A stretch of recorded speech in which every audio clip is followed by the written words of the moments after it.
네, 뉴스가 있는 저녁에서는 매주 월요일 국제 분야의 뉴스를 다루는 시간을 마련했습니다. 어려운 국제 뉴스를 알기 쉽고 재밌게 전달해서 시청자들에게 적극적으로 다가가자는 취지인데요. 방송인 알파고 신하 씨와 함께하겠습니다. 자, 안녕하세요. 예, 안녕하십니까. 네. 자, 이 한국에서 굉장히 오랜 시간 지금 살고 계신 예, 거죠? 전 2004년에 한국에 왔는데요. 네. 그때부터 발목이 잡혀가지고 한국에서 살기로 했습니다. 기화인 알파고입니다. 네. 지금 국적이 이제 한국인이시고요. 예, 예. 네, 지금 외신 기자로 활동하고 계시죠? 예, 저는 외신 기자로 활동했다가 다음에 국내 언론사들에서도 오랫동안 활동을 했고요. 뭐 관련된 책들도 많이 썼습니다. 예. 자, 요즘 가장 뜨거운 국제 뉴스는 아무래도 러시아와 우크라이나 상황일 것 같습니다. 자, 여기 이제 사진이 네. 한 장 띄어져 있는데요. 자, 우크라이나 동부 돈바스 지역에 이제 폐허가 된 모습입니다. 한 남성이 이렇게 좀 외롭게 서 있는 모습입니다. 자, 이 어제 같은 경우는 러시아 동방정교의 부활절인 그런 날이었는데요. 그런데도 불구하고 공방전이 이어졌다고요? 네, 이제 한국하고 한국에 있는 기독교분들하고 러시아, 우크라이나에 계시는 기독교분들 종파가 다르거든요. 그래서 한국에 있는 부활절하고 그쪽에 있는 부활절이 다른데요. 어제 부활절이었어요. 예. 저 역시 SNS에서도 우크라이나 친구들이 이렇게 사진을 올렸는데 부활절만으로도 좀 약간 퓨전이 있을 거라고 사람들이 예상을 했거든요. 그리고 유엔 사무총장도 마찬가지고 그리고 전주교 교황님도 마찬가지로 이제 좀 휴전 좀 하자고 했는데 러시아는 그 휴전한 말을 안 들어가지고 계속 이제 전쟁이 계속됐죠. 네. 지금 여기 지도가 또 띄어져 네. 있습니다. 지금 돈바스 지역이 우크라이나의 이제 동쪽에 위치하고 있고요. 네. 네, 지금 원래는 그 처음에 우크라이나 이제 전쟁이 시작됐을 때 네. 저 키이우 지역을 포함해서 네. 동부, 남부 다 이제 러시아가 이제 진격을 했었는데 지금 상황은 이제 키이우에서는 그 러시아군이 이제 철수를 해서 네. 돈바스 지역으로 지금 집중하고 있는 그런 상황이죠. 예. 네. 이제 돈바스 지역은 아시다시피 러시아 사람들이 그 러시아 말을 모국어로 쓰는 사람들이 대대적으로 많이 쓰는 사람들이었고 예. 이 지역 사람들은요 이미 2014년부터 민병군을 형성해가지고 그 러시아, 우크라이나 정부군이랑 싸워서 이미 실질적으로 어느 정도 이렇게 분리됐다는 지역이었습니다. 예. 그러다 보니까 러시아군이 들어왔을 때는 아무런 그 문제 없이 쉽게 진입했던 지역이 돈바스 지역이었어요. 예. 자, 지금 뭐 돈바스 지역이 지금 그렇게 치열한 공방전이 지금 이어지고 예. 있는 상황이고, 자, 이 남부로 가 보면은 이제 이 마리우폴, 예, 정확하게 얘기하면 이제 여기 동남부 어딘가요? 정도 되겠습니다. 예. 네, 지금 파랗게 짙은 파란색으로 칠해져 있는 부분일까요? 예. 예.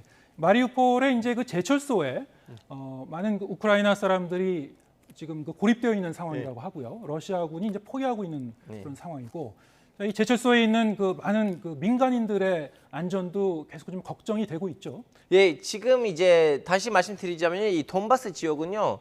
그리고 여기 크림반도는 합법적으로 우크라이나 영토이긴 하지만 현재 실질적으로 러시아 군이 거기서 이제 다스리고 있고 거기를 관리하고 있거든요. 네. 그래서 전쟁 이후에도 러시아는 이 지역하고 저 지역을 자기 땅으로 보고 있어요.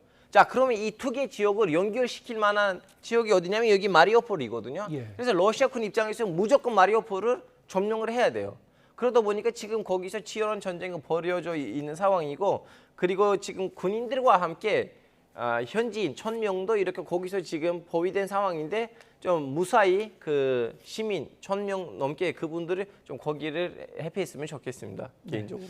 지금 그 지도에 이제 크림반도도 나오고 있습니다만, 네. 자, 크림반도가 왜 또 러시아에 있어서 이렇게 중요한 지역인지 이거는 조금 이따 또 다시 얘기해 그렇죠, 보도록 그렇죠. 하고요. 자, 지금 그 다음 달 9일이 러시아가 이제 제2차 세계대전 승리 기념일이라고 굉장히 중요하게 생각하는 날이라고 하는데요.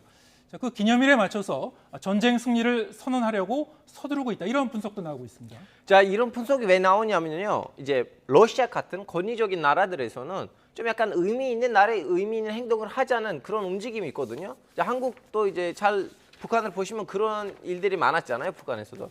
마찬가지로 예를 들자면 러시아는 2014년에는 동계올림픽을 했었거든요. 동계올림픽 때는 이제 러시아 사람들이 너무나 행복해서 자기네 나라에서 국제적으로 어마어마한 큰 행사가 있었는데 그 행사 막판에는 러시아가 크림반도를 강제적으로 합병을 시켰죠. 자, 이러한 러시아의 행동들을 보는 분석가들은 역시 이번에도 러시아는 무슨 행동을 취할 거다라고 하긴 하는데요. 저는 개인적으로는 실마리가 안 보입니다. 네. 자, 그러면은 뭐 이런 그 참혹한 전쟁까지 네. 이르게 됐는지 예. 저희가 이제 역사적 배경, 문화적 배경을 하나하나 좀 따져 보도록 하겠습니다. 예. 러시아가 이제 우크라이나를 침공한 이후에 전 세계의 비난과 그리고 네. 제재의 대상이 됐는데요. 그럼에도 불구하고 이런 그 전쟁을 시작한 이유 어디에 있을까요? 자, 여러분 이제 전쟁이 시작하기 전에는 푸틴도 마찬가지였고 러시아에 있는 고위급 간부들도 똑같은 말을 많이 했는데요.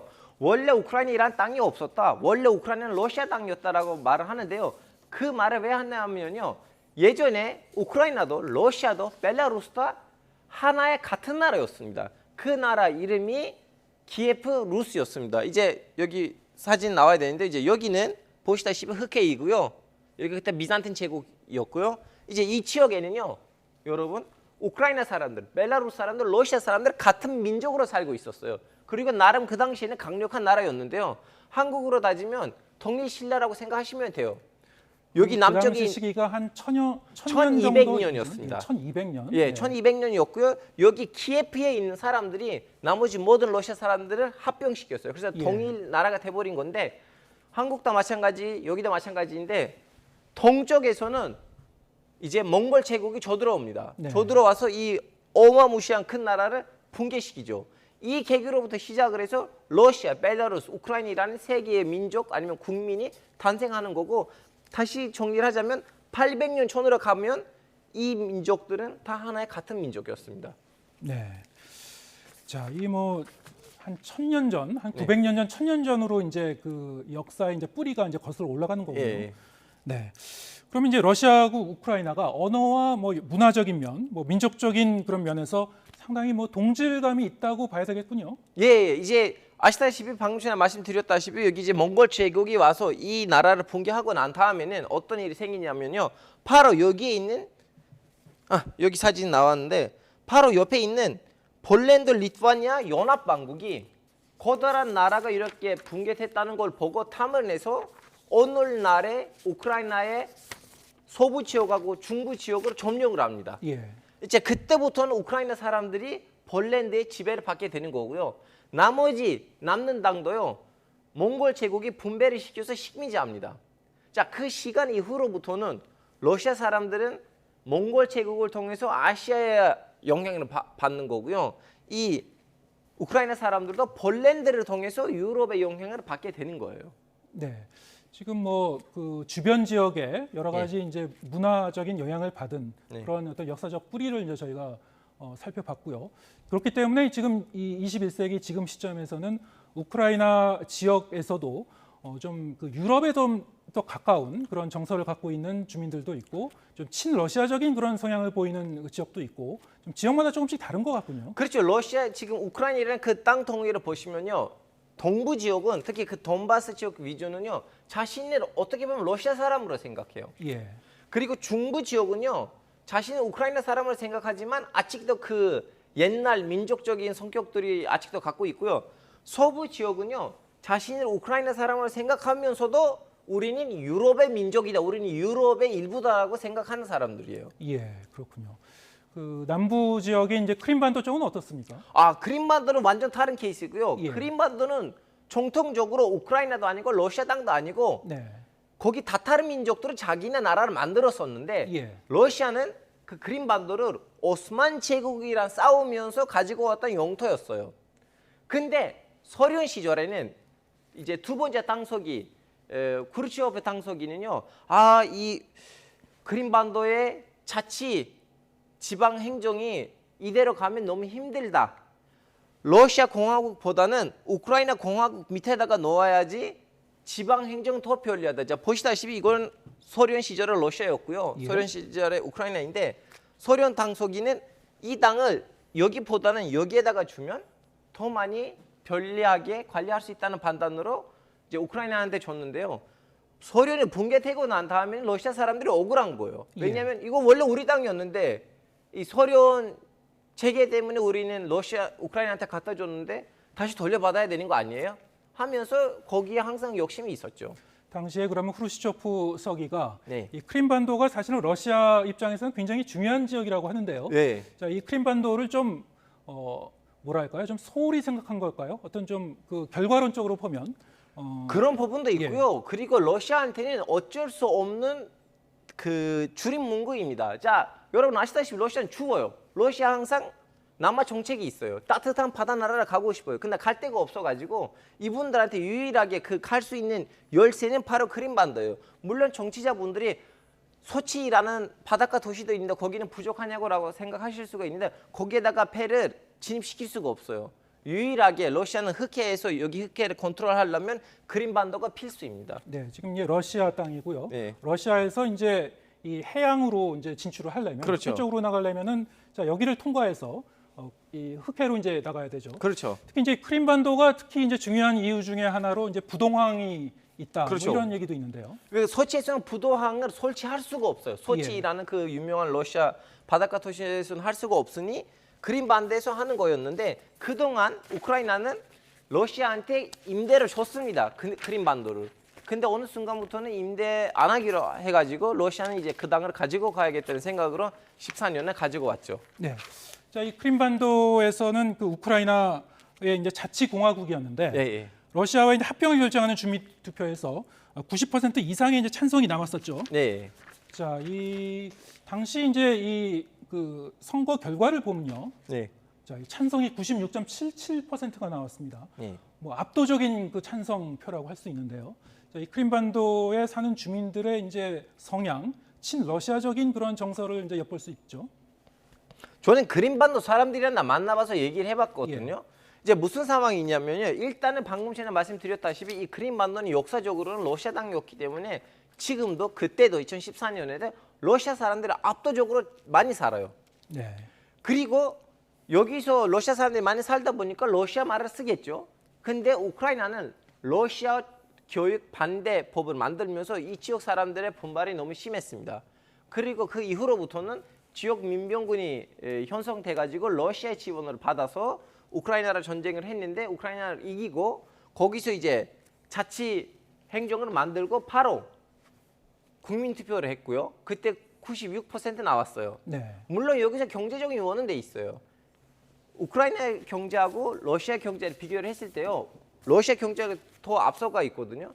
그래서 크림반도 입장에서는 우리는 러시아에다가 갖다 붙으면 더 잘 살 거다라는 그런 생각도 있었고 그 국민 투표를 하는 바로 다음 날에는 한 번 더 국민 투표했어요. 오케이, 우리 이제 독립을 했는데 혼자 살 것인가?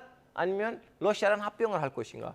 바로 다음 날에 또 한 번 더 국민 투표를 하고 그 국민 투표 결과로 러시아랑 합병을 했습니다. 물론 지금은 유엔도 마찬가지고 우리나라 대한민국도 마찬가지고 아직도 크림반도는 우리가 우크라이나의 합법적인 영토를 인정하긴 하지만 실질적으로 지금 거기서 러시아의 국기가 휘날리고 있습니다. 예, 알겠습니다.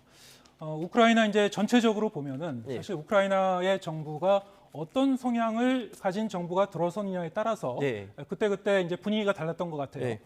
이 친러시아적인 성향의 정부가 들어서느냐 아니면 친유럽적인 그 정부가 들어서느냐에 따라서 다를 것 같은데요. 지금 2004년에 이제 친러시아 성향의 빅토르 야누코비치 총리를 꺾고 이제 빅토르 유센코 대통령이 이제 유셴코 네. 대통령이 당선이 됐습니다. 자, 그 이후에 이제 뭐 EU 가입이라든가 나토 가입을 이제 추진하겠다 이런 얘기를 하면서 자, 이것을 보고 러시아가 좀 그 위협을 느꼈던 모양이에요. 물론 이제 우크라이나 입장에서는 우리는 러시아랑 같이 가봤자 잘 되는 나라 케이스가 없어요. 예. 그래서 우리는 유럽이랑 같이 가야겠다. 유럽 EU 가입해야겠다는 생각으로 그런 거 했는데요. 근데 러시아 입장에서 보시면요. 러시아 그 앞에는 우크라이나라는 너무나 큰 땅 덩어리가 있고 그 우크라이나하고 러시아 사이에는 그 어느 산도 강도 없어요. 자, 이런 상황 속에서 이 우크라이나에다가 나토 군이나 아니면 앞으로 장설될 수도 있는 EU 연합군이 들어오면 러시아 입장에서 너무나 위협한 거죠. 그리고 더군다나 그때부터 시작을 해서 우크라이나는 진짜로 나토에 가입하려고 했고 미국의 방어 체제를 가지고 가려고 했는데 그런 상황에서 예전에 확립됐던 러시아하고 미국 사이에 있는 그 균형이 깨질 수도 있다는 판단으로는 푸틴이 크게 이 문제에다가 개입하려고 한 거죠. 지금 현재. 예. 지금 여러 가지 이 러시아의 어떤 그 외교 안보적인 네. 국가적인 이해관계가 이제 첨예하게 좀 맞물려 있고요. 네. 지금 이 전쟁이 뭐 장기화될 조짐을 보이면서 그동안 이제 민간인 희생도 굉장히 좀 막대했다고 네. 하고요. 여러 가지 이제 비극적인 상황이 지금 계속 펼쳐지고 있는데 어떻습니까? 이제 유엔 사무총장이 직접 이제 외교적 중재를 네. 이제 나서기로 했죠. 이번 주에 푸틴 러시아 대통령 그리고 젤렌스키 대통령을 잇따라 만나기로 했는데 좀 이 평화적인 그 외교 회법 뭐 찾을 수 있을지 어떻게 지금 전망되고 있습니까? 이제 여러분 그 기사의 배경에는 아직 언급되지 않는 부분이 뭐냐면요. 유엔 사무총장이 러시아하고 우크라이나 정상이랑 만나기 전에는 일단 터키에 가서 터키 대통령이랑 만나고 다음에 갈 겁니다. 왜냐하면 러시아하고 우크라이나 사이에 그동안 중개 역할을 했던 사람이 터키 대통령이었기 때문에 이 유엔 사무총장이 제대로 내용에 대해서 잘 몰라요. 그래서 한번 가서 터키 대통령한테 들어봐야 돼요. 이제 이렇게 소설하다 보니까 아마 여러분들 이해하시다시피 유엔 사무총장이 양쪽 정상이랑 만난다고 해서 크게 달라질 거 없고요. 오히려 이 문제는 서양 세력하고 러시아 사이에 있었던 문제이기 때문에 서양 세계하고 러시아는 합의를 해야 됩니다. 네. 유엔 사무총장이 나서도 뭐 그렇게 뾰족한 해법이 도출되기는 어려울 거다. 뭐 이런 전망을 해주는데 그러면 지금 터키 쪽의 얘기를 먼저 들어야 되는 상황이었다 그랬는데요. 네. 네, 터키 정부에서는 왜 좀 적극적으로 그러면 진작에 중재에 나서지 않았습니까?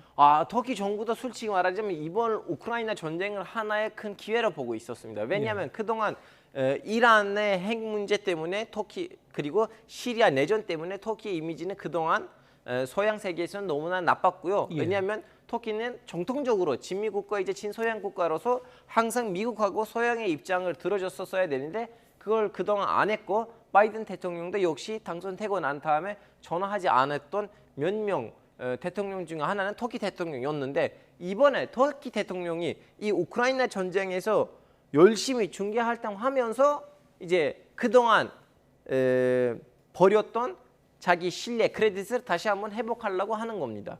예, 알겠습니다. 자, 이 복잡한 우크라이나 전쟁 관련 정세 방송인 알파고 신하 씨와 함께 알아봤습니다. 고맙습니다. 네, 감사합니다.